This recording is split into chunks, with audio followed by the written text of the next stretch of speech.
you'll be making your way right over here, folks. Later. Good morning, everybody. Morning. Morning. Good morning. Good morning, everybody. Good morning. Good morning. All right. My name is Douglas, and I welcome all of you to the Capitol.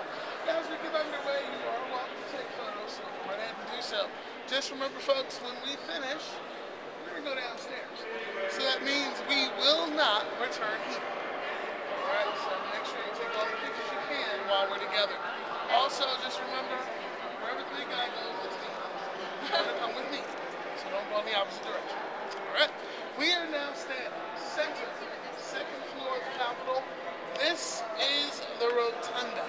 It is in this room that presidents, members of Congress, the military, and civilians are remembered.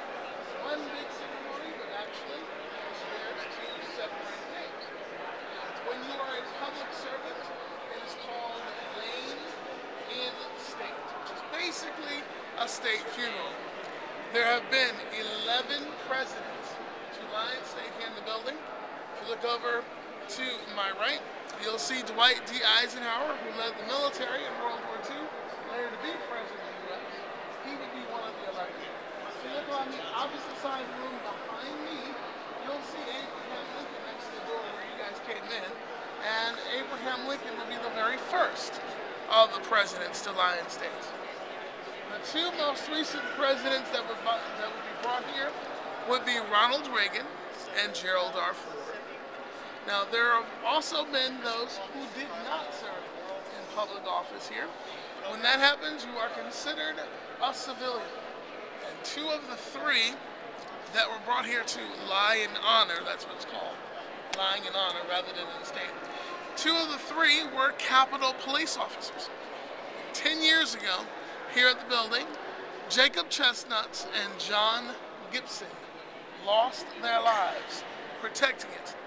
And the two would go on to lie in honor together here in the room, and then eventually they would be buried at Arlington National Cemetery.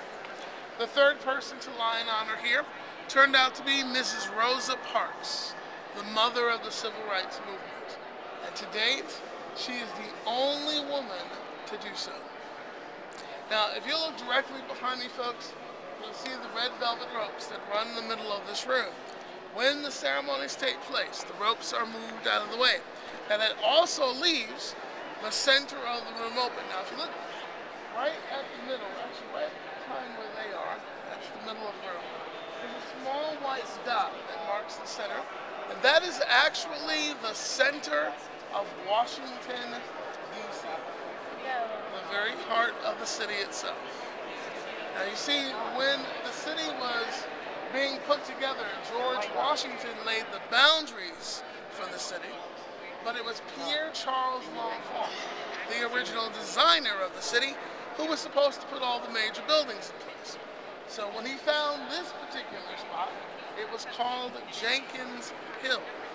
He then renamed it Capitol Hill because the center of the city was to be where the Capitol was to be.